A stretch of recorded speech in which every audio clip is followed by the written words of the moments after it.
I think one thing which is an issue potentially with fan media is people feeling like they need to be the first to do something. So you get people who are being, I need to get out and be the first to react to this video, rather than thinking about what's my reaction going to be and what kind of voice am I bringing to this contest and why is my perspective special or different? Because everybody's going to have something interesting to say about the contest, but you just need to figure out what that is.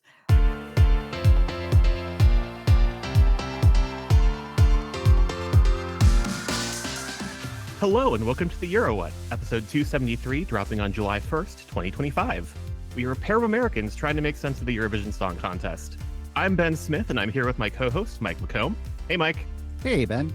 In this episode, we'll be talking about the state of Eurovision fan media with our special guest, Dudepoints. Hey, dude. Hey, everybody. Derek from 12 Points from America. Hey, Derek. Hello, everyone. And Neil from niallpoints.com. Hey, Neil. Hello, how are you? Doing well. Thank you for joining us, everybody. This is a very exciting roundtable, and I think the most guests we have ever had on the show at once. Let's start out by going around the chat and giving our names, what venue we're from, and sort of how long you've been following or covering the contest. Hello, I'm Ben. I'm part of the EuroWhat, and I have been following the contest since 2008, and we've been blogging about it since 2014 and the show since 2018, which is wild to me that we are here in 2025 and still doing this. I guess I can go next. I'm Mike, and I've been following the contest since 2010. I started blogging about it back in 2011 and started collaborating with Ben for the 2014 contest. And it's been that pathway ever since. So 15 years. That is wild to think about. So Neil, how about you? How long have you been covering and following the contest? Relatively recent. We only started niallpoints last year. So it's been a wild ride, but we've met so many wonderful people. I've been watching on and off since I was a child. And then I really got into Eurovision proper in 2013. Petra Made just awoke something within me and I became obsessed. Awesome. And dude, how about you? So I saw the contest for the first time in 2012 and then started blogging about it at dudepoints in 2017. And then I've been writing for dudepoints, but also working with ESC Insight over the past 2 to 3 years. Excellent. And Derek? I'm Derek with 12 Points from America. Got into the show around 2015, started going around that time as well, working for a number of different organizations, but mostly with US Radio now. Can I ask, am I the only non-American here? Not for lack of trying. Well, dude, you're based in Europe, aren't you? I'm based in the UK. Which some people would consider Europe. I don't know whether I would. After Brexit, I don't know. I feel like they kind of said no, it's not Europe. So I have that kind of weird perspective of having that American mindset, but also kind of having that intake of European and British media. And every year I have to remind people that I am not British when it comes to the British song selection, and it's not coming home. Like for me, no, that means nothing whatsoever. Not to get too political, but I'm in the exact same boat as Dude here. I'm never on that wagon. In attempting to pull together as close to a global roundtable as possible, did reach out to some Aussies. I love our various Aussie fan commentators, but they are in a time zone that is inconvenient for everybody, including them. Yes, hopefully we can pull together a round table that is Aussie focused on that, because I think that would be a very I think that would be its own whole interesting perspective. In terms of this year's contest, how were you covering it? Were you in Basel? Were you covering it remotely? Dude, what was your 2025 experience? So I was part of the on-the-ground team for ESC Insight. I was producing their daily podcast, but then I was also doing a zine for dudepoints on the ground in Basel, and then doing a lot of skeeting, posting on Blue Sky throughout the week, and not getting much sleep. Thank you for the zine. The zine was very good this year, but also I saw the word catharsis when I was on vacation in Norway last week and thought of Topo Gigio. My brain immediately just went Topo. And Derek, how are you interacting with this year's contest? I was on site for the week, hanging out with Ewan from Inside a lot because he's also on the radio, doing scripting mostly for the radio show. And Neil? I was not on site. I feel left out now. But no, me and my co-host Thomas, we went to our friend's house in Manchester. We set up a little sort of really cheap-looking studio, and we just did our videos. We debriefed, we reacted, all the good stuff. We even got a really nice interview with Heidi, who does the live blogging for the rehearsals, and that was really interesting. Made me feel on site a little bit, but wasn't quite close. We were not on site this year either. We were using the virtual press center, which has been interesting to watch how that has changed since the 2021 contest, because we've gone from having a lot of content there and a lot of things we can watch and like open chats to now just like very, very specific. You will have a video at this time and that is what you get. And that's a question that I have for the people who have been on site this year, because it seems like the in-person media access is also fairly limited compared to previous years in terms of the press center opening after rehearsal week and pretty much just being open for the big dress rehearsals of the full show. So yeah, how is the press center utilized, if you utilized it at all?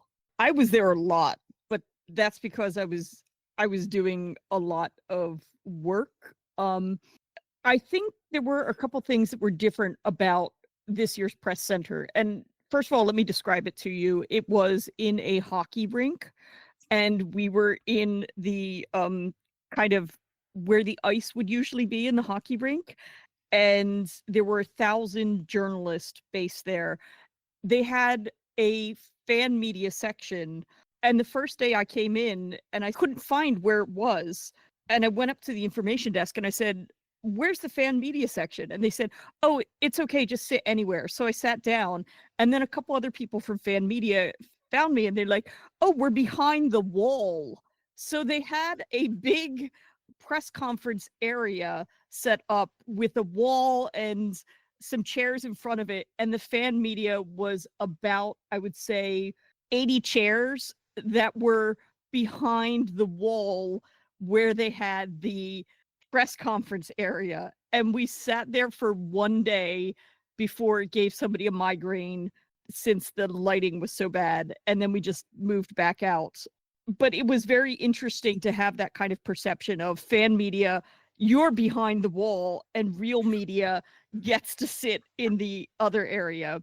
A lot of that was the perception, I think, that fan media is loud and, always chatting and maybe squealing a lot, or I don't know. But I could tell you that that's also happening in the real media section. So it was an interesting experience. I would also put that it was like an accessibility nightmare because there were no railings going up and down to the areas where they had the toilets, and I almost wiped out multiple times trying to go to the bathroom. Derek, what about you? It's hard to comment on it because I've been going for so long. I've sort of seen the de-evolution of the press center over the years. I mean, I can say the first time I went, massive area, drinks and snacks, and you could watch all the rehearsals. So first and second rehearsals, you could go into the arena and watch them. And just kind of slowly over the years, they've just sort of picked away at that and limiting how much access you actually get. And this seems like it was always part of the conversation year after year. They're going to reduce the number of fan accreditation, press badges, and how much you can actually see as far as rehearsals go. There's word that we might get more access next year. I'm not sure if they're going to do that, but we'll see.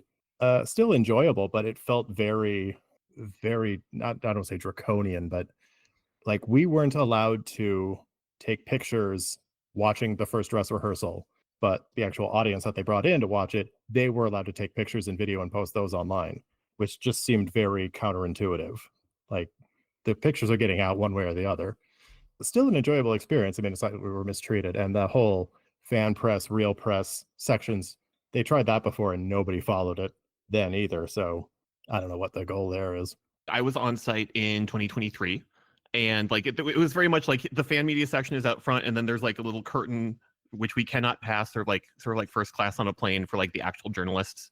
But like we were also able to go to rehearsals. We were also able to take some level of photos during that. There was some kind of like time limit on video that I don't recall ever. Like nobody checked my phone. In fairness, I'm a rules follower, so I was just I was policing myself. But yeah, like it's been interesting to see how it's shifted over the years. Part of me wonders if that's just like broadcaster to broadcaster, that everybody has different ideas. I mean, I think as a whole, it does feel like they kind of want to keep cutting it back. I mean, to get to some of that point, I still have photos on my phone that I took as a paid member of the audience that I haven't posted anywhere because, you know, they're like, don't show anything that might talk about changes or ruin the surprises of the show. And I really like some of those, like, hey, here's how they get the blender out for Gojo. And I have a lot of those types of photos, but I would like to preserve a good relationship with the EBU. So I don't want to risk that by just saying, oh, this is a really interesting photo, even though I have a ton of them sitting in my phone. So if you ever see me at an event, let me know and I'll do a very long and boring slide presentation with you in person. I'm booking my train ticket right now. Yeah. So I guess like thinking about the distinction between like fan media and, I don't really like calling it real media because I feel like fan media, like it's real, it exists in the world, but like I guess maybe traditional media or linear or dinosaur, I don't know what the correct term is here. Like what creates that separation? How would you define fan media versus the other kind? Fan media versus non-fan media at Eurovision. Neil, do you have thoughts on this? I do, and I also have thoughts on it. Now, I'm just going to say I've never been accredited in my life for Eurovision.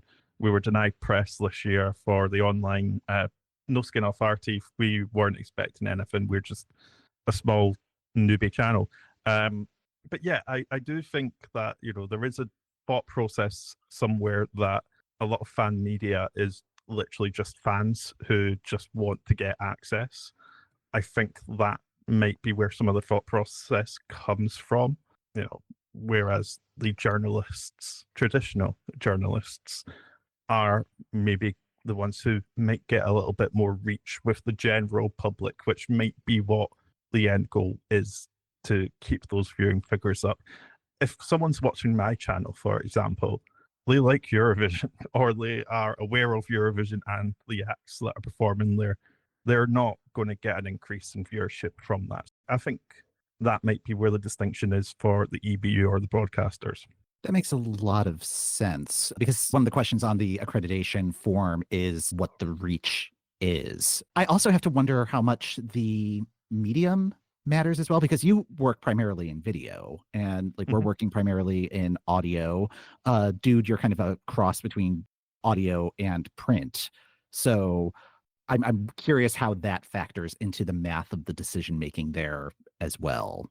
Well, what's interesting, I think, for YouTube especially, is they don't ask about actual reach. So they don't ask about the number of views. They don't ask about the number of likes. They only ask about the number of subscribers. It might be trying to get more established people who have a more subscriber base because they've been doing it longer, or they're a little bit better than us, you know. You know, we still have a little bit of that imposter syndrome. I know Dude's going to shout at me after this for saying that she's one of our biggest champions. But yeah, you know, there's that.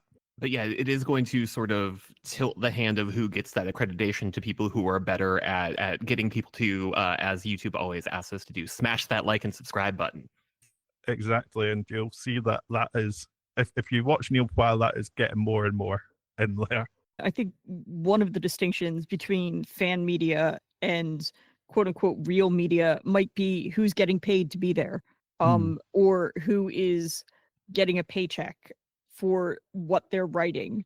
And that is an interesting distinction, because I think a distinction that people often make with fan media is classified around behavior. But I've seen some pretty shocking behavior with some journalists. For example, there was a journalist from a television station this year running after people in the turquoise carpet parade with his mic out, trying to interview people in the trams during the parade, which if a member of fan media did that, people would be like, oh my gosh, these fan journalists, they just won't let anybody alone. You can't trust them at all. But because this person was a quote unquote journalist from a television outlet in a competing country, that was okay behavior to do, even though all the other journalists were directed to go to a certain place at a certain time, and he was clearly not acting according to those rules. So I think we really need to look at the distinction being payment rather than behavior, because shocking behavior happens everywhere. And it's not just something that can be blamed on fan media, which I think is what the EBU likes to do sometimes. Derek, anything you want to add?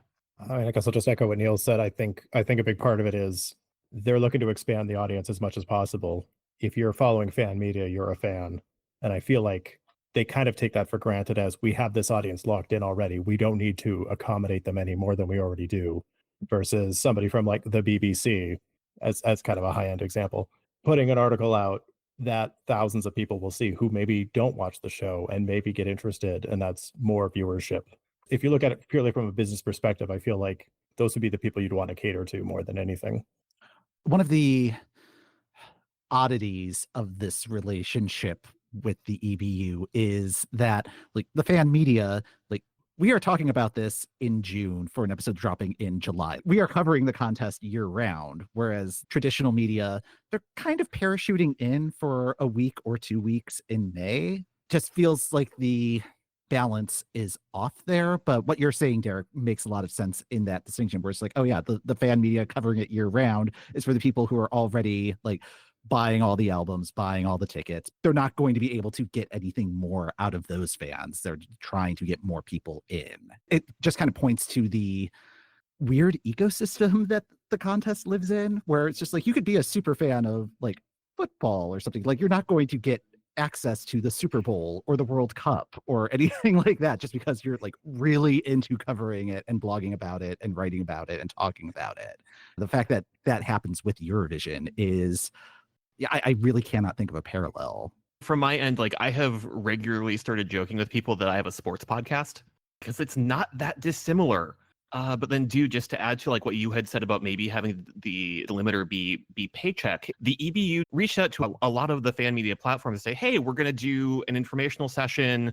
My hunch is that this is going to be social media 101. I'm still going to sign up. I was correct. It was very much social media 101. And I was sitting and looking at the attendees and going, like, we're not the ones who need this. I'm looking in this room and I'm seeing a bunch of people who, because of how their fan sites are organized, they're at every national selection. They're at all of the pre-parties. They're covering those. They know how to do this.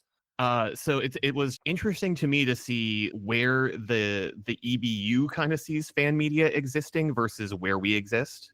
Agreed. And I think the other thing which I found interesting about that session was the emphasis on fake news, which I think is an important thing to do because there are a lot of rumors that are floating around. But if you look at the rumors that spread in Eurovision world, oftentimes they're coming out of tabloid media in countries that are misquoting artists that then get shared on social media by not necessarily fan media, but fans who say, hey, here's this article from this website that is like, I don't know, this newspaper, which is not a particularly reputable newspaper in a country. So it's not fan media. There are some sites which are not reputable, but people kind of know that. And when things get shared, people will be like, yeah, but we know they're not that reputable. But you also have these traditional media sites which get shared, and then the EBU is not necessarily holding a information session for them going, let's talk about fake news and what you're printing in your paper. Like, they're not calling the Daily Mail and saying, hi, let's talk about your article about May Muller and how she did a tweet about Boris Johnson that one time. So again, there's kind of that double standard there. A lot of us are self-taught, we're not journalists, but the people who are trained in journalism aren't necessarily practicing journalism. And a lot of that is because Eurovision is seen as a soft subject. And for fans, we take it very seriously, and it's not a soft subject for us. I also kind of went into the workshop being like, okay, this is probably going to be very 101 level material that we're going to be covering. But at the same time, I don't know if the EBU necessarily knows how to work with fan media, or I'm trying to avoid using the word leverage fan media. It's like, I don't want to be used by the EBU, but I think they realize that there is this resource there. They just don't know how to work with it because, again, like there's no parallel to look at. It's like, oh, well, this is how like sports teams work with this, or how like Oscar campaigns work with this, and not really knowing where everybody's knowledge level is. And I think like as a first try, I think it was okay. And I'm glad that they made that first try because before this, there wasn't really anything. And I think they just want to try to start figuring that out and how to work with fan media. Because my understanding is their communications team is still quite small for the song contest piece of it. And fan media, we're doing a lot of unpaid labor for them. And if they can tap into that, like we could be a massive resource. But yeah, I think it's just trying to get all of those cats herded. And that's going to be the big challenge. I would note that I think one way the EBU could use fan media is kind of a good example of how it happened in a good way this year was Martin Green going on GJ Coolman's podcast, because you have somebody who's really knowledgeable about the EBU, has been critical in a like loving way about the EBU, sitting down with somebody and being able to ask some hard questions, not all of the hard questions, but some hard questions about the EBU, and saying, let's chat about where you see the organization going. And that's not something I think somebody from a Dutch newspaper would have been able to do in the same way. How do you think the EBU is viewing fan media?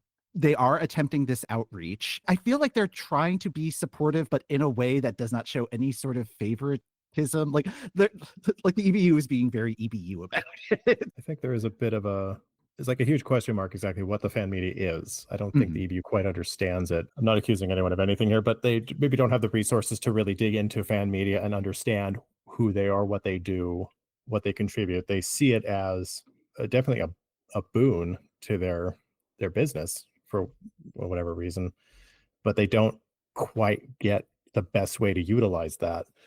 And I think part of the reason they kind of avoid fan media is probably some of the same reasons politicians avoid hard-hitting questions. You know, there's a depth of knowledge that fans have that regular journalists wouldn't, and they could ask questions that could get them into trouble or cause problems that they'd rather avoid. Especially if there's like politically charged issues going on. They're like, oh, we can't have these fans asking these questions. Whereas a professional journalist would know not to ask that. It's like politically charged questions at the Eurovision Song Contest? What? Yeah, exactly. Yeah, that's just totally foreign concept to me. How can fan media work together? Because I think that was another surprising thing that kind of came out of that workshop, where it's just like, oh, we have no idea who's going to be there until we log into the session, and then logging in being like, oh wow, there's a lot of people here, and like some that I recognize, a lot of people that I didn't. You can't listen to every podcast and read every blog, and there's just some that are serving a completely different audience. So what sort of things can the fan community do to kind of not be so free floating? I feel like this conversation right here is kind of unusual in this place. Like there's not as much like cross-pollination as there could be, or maybe should be. First of all, I think we need to kind of categorize different types of fan media. Very broadly, you have reporters and you have reactors. And then in reactors, you have people who are video reactors, in that they'll make YouTube videos reacting to songs, reacting to things, and podcast reactors, people who listen to something and react maybe a week or so after the fact, and then sort of the stuff that I like to do, which is blog reacting, or as some people call it, criticism. So you have very different genres all existing under this umbrella of fan media. And I think to do things that are in common with each other, we need to first figure out who we have links in common with, because some of the stuff that I like to talk about are going to be things that somebody who maybe wants to watch a video and have a quick fire reaction is going to say, I don't want to talk about any of that. I just want to talk about like how this song is sounding great and this person looks good, which is totally valid, but it's just a different way to experience Eurovision.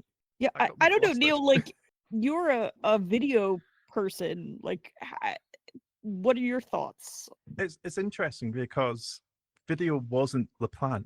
You know, the plan was something similar to what you did.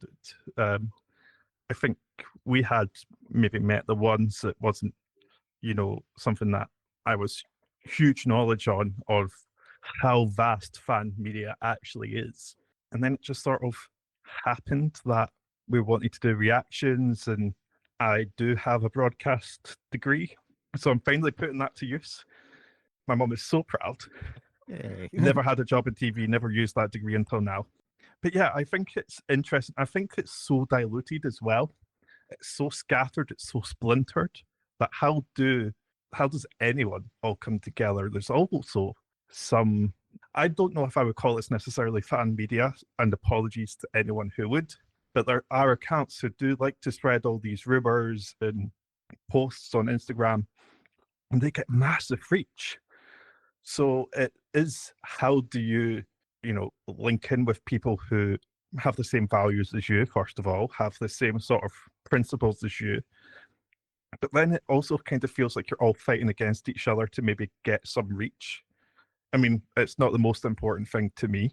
It does become difficult sometimes when, you put in a lot of work, but yeah, I think it's the dilution and the splintering, and I think that is maybe going back to a previous point, what causes the EBU some difficulties. How do you keep track of all of it? Who do you class as an organization as reputable? Who do you class as a positive to your business? There is such a wide ecosystem, and I like the idea of thinking about reporters versus reactors. And on our show, we kind of do a little bit of both, depending on the part of the season it's in. When I was on site in 2023, it was really cool to see a lot of the different fan media publications, just because we have a finite number of tables. Everybody is there. People are starting to do some in-person collaboration. That was great. I happened to see the person who did that wonderful Lithuanian interview where Karija was trying various traditional Lithuanian foods, and went up to them and was like, "Hi, I loved this video. Thank you so much." So I think if nothing else, just sort of shouting out when we do stuff like that, because that, they appreciated somebody coming up and telling them that they had liked their content. I guess this is as good as time as any to plug the ESC Insight Pod Crawl, taking that initiative, having different people on different podcasts, follow a similar theme. It's not too narrow a theme, it's not too broad a theme, but each be able to take a certain thing and do it in their own way and try and sort of introduce each other's audiences to each other. I think everyone here is taking part in that.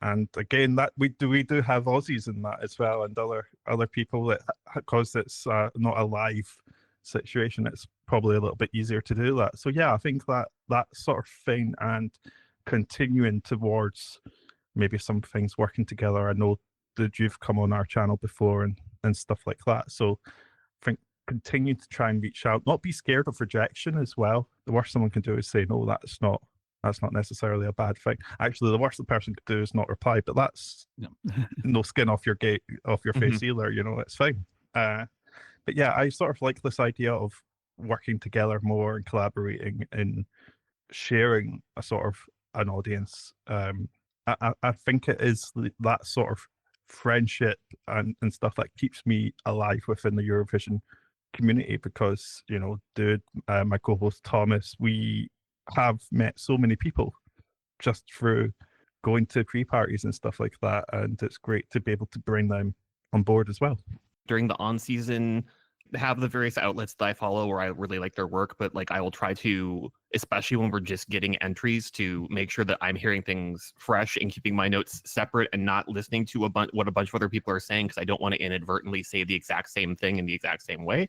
But yeah, like during the off season, just like stuff like the pod crawl, like I'm super excited about like at the list of people who are doing this. Like we are all on that list. It's going to be fun. We have all selected a year where it is a first time host.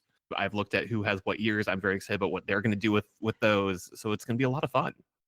I think there's certain people, and I have to kind of call it insight again. I feel like they have a knack for reaching out to as many people as possible and getting people connected and getting people in the same room. I know on our podcast, we try to get guests to come in and do the reviews, and it's really difficult sometimes. People are busy or they just don't respond, and we'll, reach out to like a dozen other podcasters, YouTubers, and just never hear back.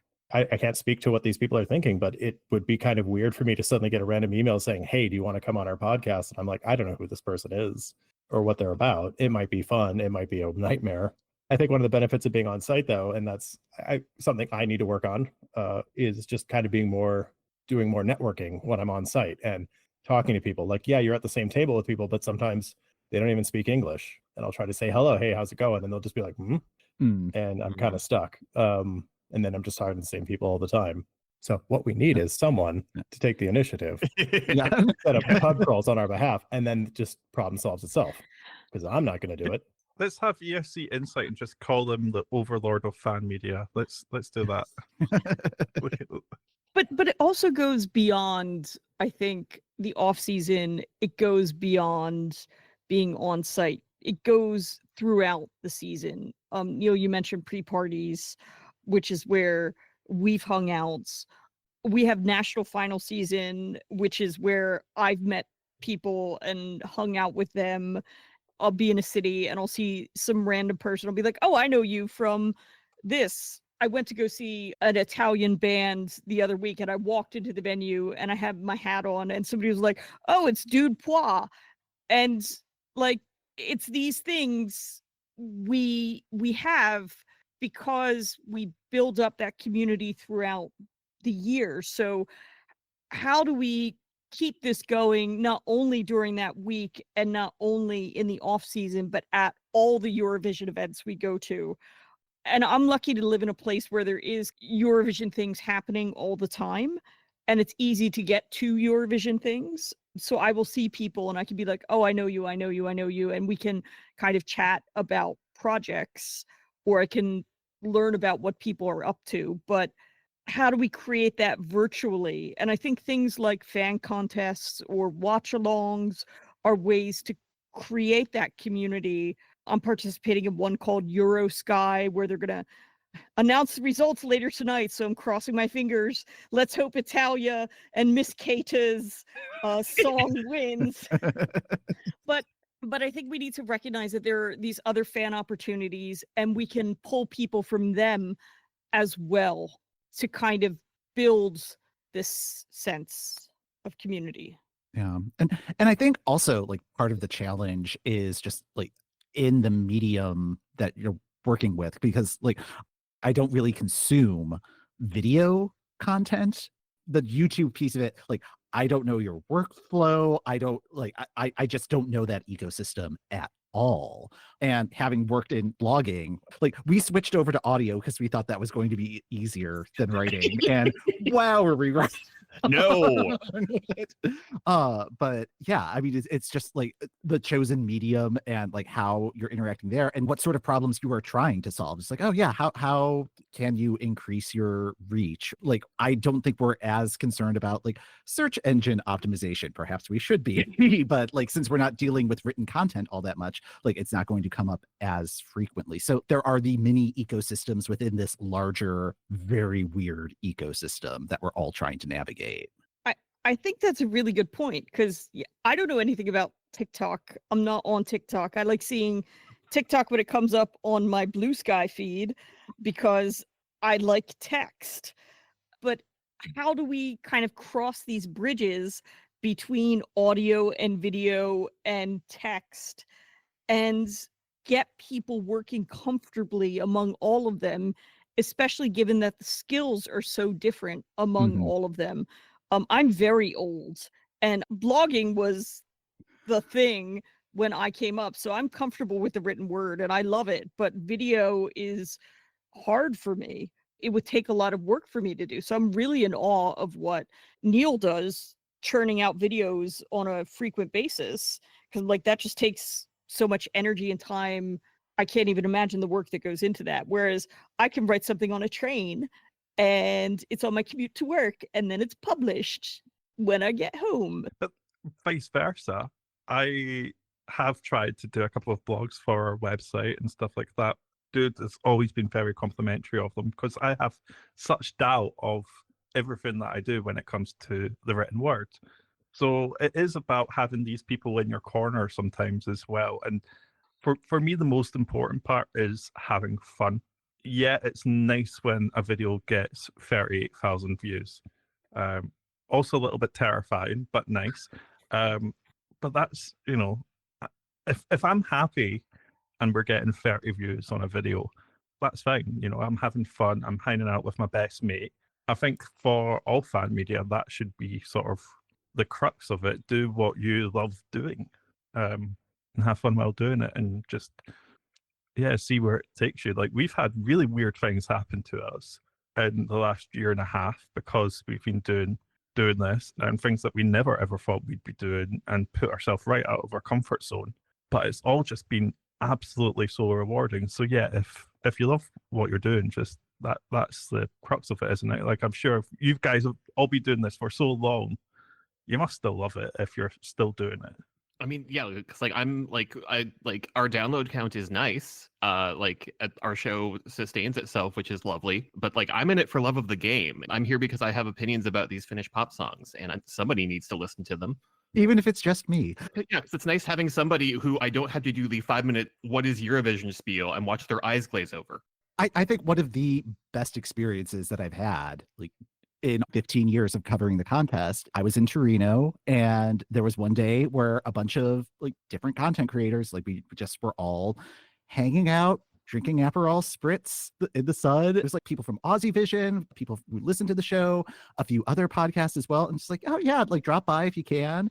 And yeah, that was a great day. And it's also just weird because it's like, oh, traveled halfway around the world to meet other people who traveled the other halfway around the world to meet in this random Italian city to just like sit and hang out and talk about pop songs. Like, that was a great time. And I think later that day, dude, that was when we met on the tram for like, you were getting off the tram and just like, oh, it's you. It's like, oh, hey, hi, gotta go, bye. And I think that's the only time that we've ever been in the same room. And yeah, it's just wild. From my end, when I went to UMK a few years ago, I knew Evan Stewart, who's been on our show a couple times, was also going to be in Finland. Like, we made plans to get together and be tourists together. It was nice. I learned in real time that your mustache can freeze. What? Great news, everybody. Now you also know that. But no, it's just like it was lovely. And then like we got dinner with a couple other Euro fans who were in town. And then but a couple days later, I'm in Tampere, I'm in the Nokia Arena, I've sat in my chair, and who is sitting in front of me but one of the people I got dinner with. Just like the smallest possible world. Yeah, I showed up at Eurovision in concert this year, and this year I was like, I'm going to be smart. I'm going to get seated tickets for the first time ever because my feet hurt. And I sit down, and who am I sitting next to? It's somebody from Berlin that I know. And I'm like, oh, hey, good to see you again, that I'd met at last year's Eurovision concert after party. And I like, this is what I love. It's just, you go to these things and you end up just making friends, and you'll see the people once a year, but it's just, you instantly fall back into that. How have you been? Like, what's going on? What are your favorite songs? And you bond over these pop songs. And that bond is sometimes just absolutely unbreakable. You know, you just have some of the closest connections. Like, Dude is one of the people I love most within this whole community, and I don't want to blow smoke up or upset anyone else, but you know, she has been someone who's been really supportive of us, and you know, we have hung out outside of Eurovision things, which has been marvelous. And then obviously Thomas, my co-host, we became friends because we loved Gustav. We were in a Gustav group chat on Twitter that was a fan club, like a fan chat thing. I had no idea what was going on in that chat half the time, but that's how me and Thomas became friends. We now, like, you know, we visit each other's house regularly, even though we're in different countries. We planning on, you know, doing different trips around, you know, different national finals, head growth, whatever's going on, whatever we can afford to get to, we'll try to. So that's the sort of thing that I think fan media can really bring, whether it's actually media or just fan community. I think it's 6 1/2 dozen, to be honest.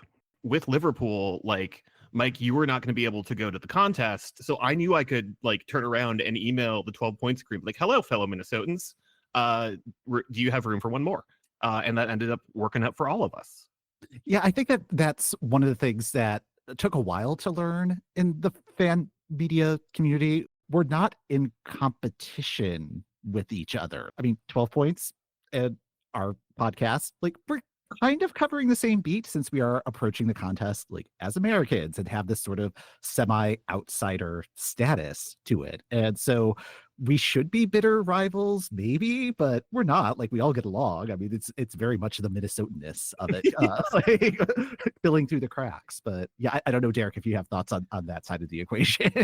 I mean, I can only speak for myself. I don't see other fan press as like competitors necessarily. That is kind of a question I was thinking about while we were talking here.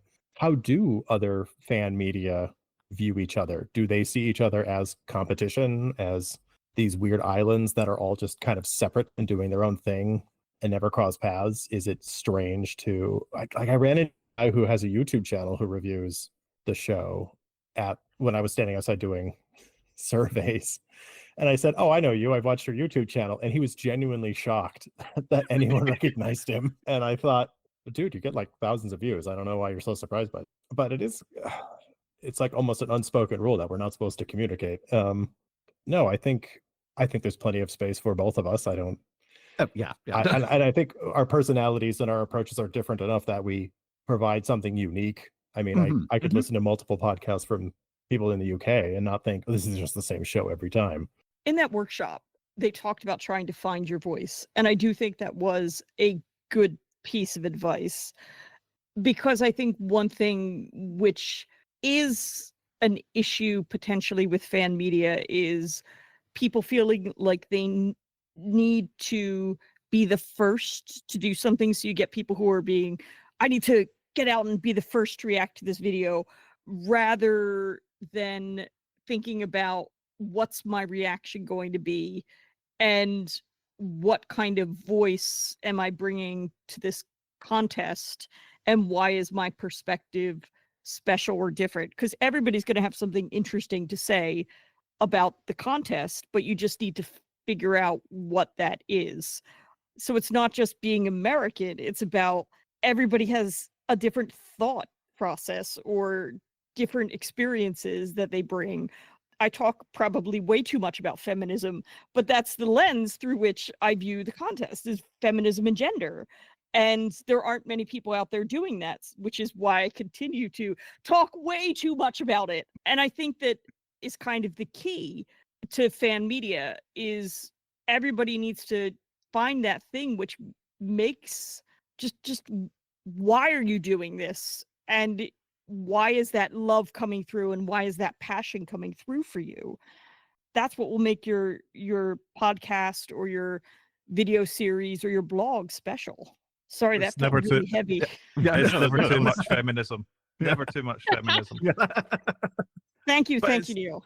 But it's the honesty, isn't it? It's the authenticity. It wouldn't be authentic if I went in every video and went, yeah, slay the house boots. Like, if I went down that route, because that's not very me. One of the comments we get quite often is that I'm not energetic. I'm not like the most out there person, and that's just who I am as a person. It's not anything that I could do about it, and I don't care if you don't like that.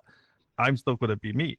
But yeah, it's about being authentic. It's also, I think, when you are reacting to songs, it's always trying to find the good. It's not to say that you like every song, and you're not going to say that, oh yeah, I like this, but you can't just completely slam something for no reason without like finding positives in it.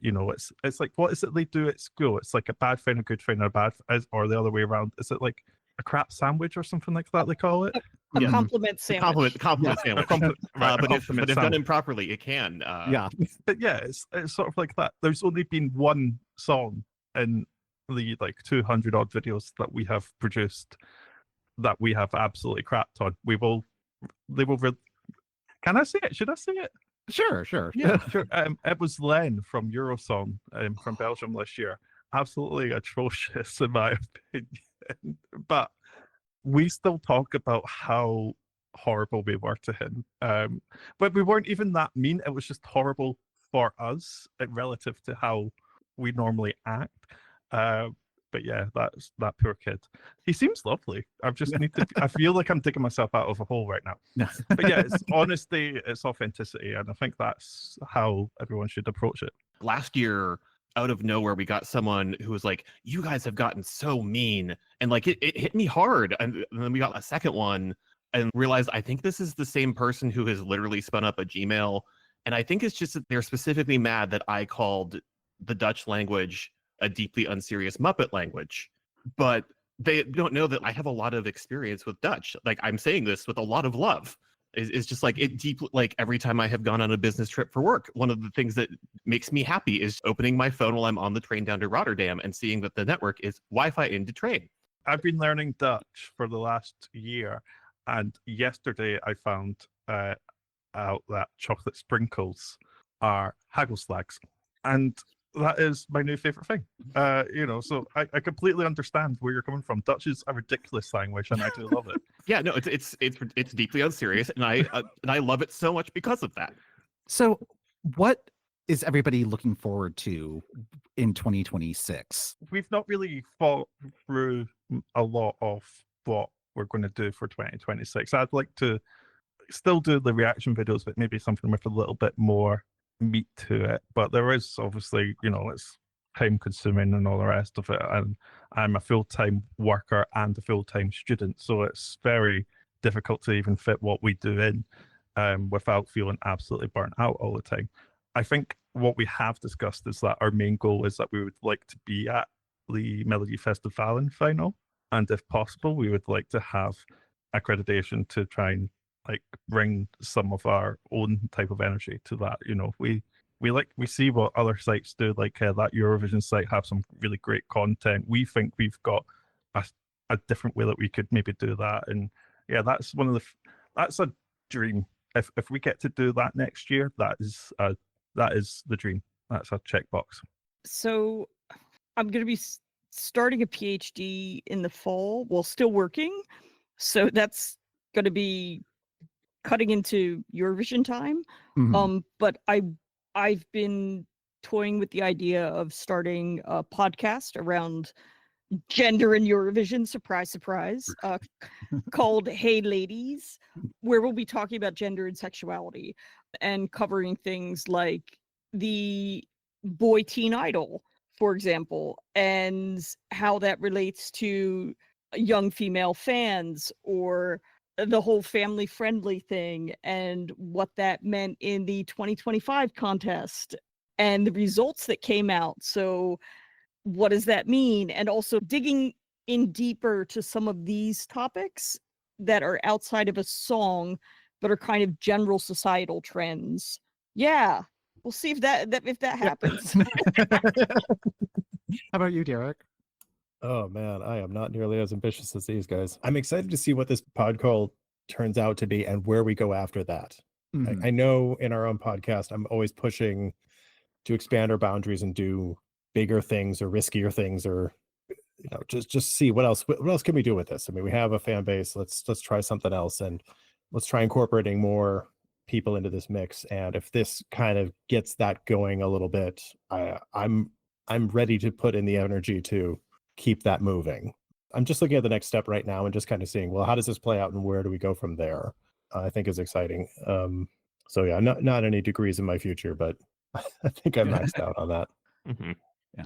I I mean, mean, really, with the pod crawl, like we have email addresses. Like somebody pulled together email addresses, and that feels like such a big first step. Where it's like, oh, cool, I could just hit reply all, and now I can like get in contact with all these people. And yeah, like even like a small resource like that feels huge in the community at the moment. I don't know. DMs are always kind of weird, and you don't know where people are actually reading anything. So yeah, just being able to have some form of like one-on-one communication, I think is going to be a huge factor in the coming year. Sorry, Ben, I cut you Oh yeah, off. again, no worries. The thing I liked about how we did our review series this year, where we brought in guests, was just sort of as we were sort of building out things as they were getting announced. So it was easier to sort of look at, oh, what do these 5 or 6 songs have in common? Who do we think would be fun to chat about that with? And now that we've done that for a few years, like I've got some ideas that came out of this year's contest where it's like, oh, we should email this person again and have them back on the show in a context where it's not just, hello, here are 5 songs, what do you think?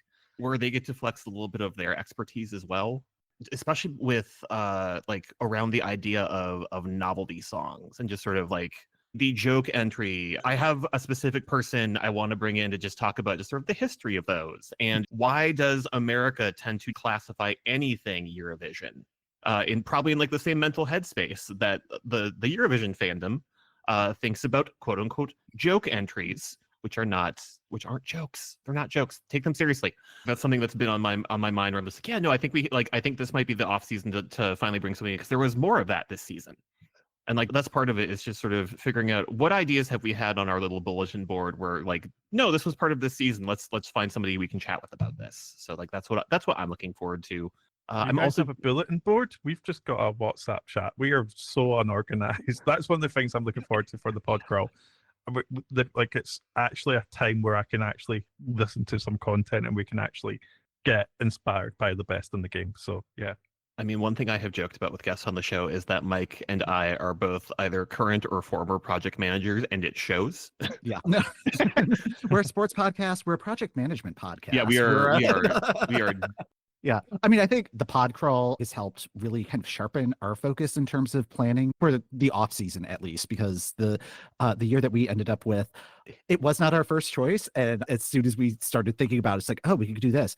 Oh, and then this, and then this. And it was like, probably would have completely missed our radar, and we wouldn't have talked about any of it at all. It's like, oh no, I am so looking forward to. Oh yeah, no, just like Mike was sending me just like a stream of messages in the EuroWhat Slack, and just like, I'm sorry, I know you're on vacation. I'm like, don't worry, I have my computer. Let's go. Yep. And since we are all doing the pod crawl, we should probably like go around the horn and have everybody plug their stuff. So Neil, where can people find you on the internet? Yeah, so you can find everything at niallpoints.com. Very annoying to spell, so I'm hoping these guys will have it in the description. But it's niallpoints.com. There's links to YouTube, the podcast, our social media, and blogs that we've written, and other weird series that we've tried to do that 10 people watched, but we had fun anyway. So yeah, come join those 10 people. Excellent. And dude, where can people find you? People can find me at dudepoints.fun. That's dudepoints.fun, where there's the blog. And then I also do a bunch of podcasts with escinsight.com, and I do some writing with them as well. Excellent. And Derek, where can people find 12 Points? Our podcast is 12 Points from America, and you can find us on pretty much every social media at 12 Points USA. I like how we've all got points. I was just about to say it. Like, we're the only non-points podcast. Yeah. Come on, guys. It could be EuroWhat Points podcast. Just rolls right off the tongue. That would have to. What you could call it? What points? And then it could be a UK podcast because they don't get many. What points? He's allowed to make that joke. So. Send your hate mail too. Yes. Yep. Just get the forwarding set up. Excellent. That is. I take that all back. Yes, and then like the organizing page for the pod crawl, just to call that out as well, there is a link tree that has links to all of the participating sites and will be updating with their actual episodes as this drop throughout the summer. That is linktr.ee/Eurovision Podcrawl. Thank you all for joining us on this. Thank you for sharing and for the really good conversation. Thanks for having us. Yeah, Thank you. That's going to do it for this episode of the EuroWhat. Thanks for listening. The EuroWhat podcast is hosted by Ben Smith, that's me, and Mike McComb. That's me. You can find our full archive of episodes on our website at EuroWhat.com. Along with the Pod Crawl, you should check out our Patreon at patreon.com/EuroWhat and sign up for our free monthly newsletter or join the EuroWhat AV Club to get access to bonus episodes like our upcoming discussion about Kai's musical Gamba Mark. Next time on the EuroWhat, it's our turn on the Pod Crawl as we jump back to 1990 to make friends with EuroCat. As YouTube always asks us to do, smash that like and subscribe button.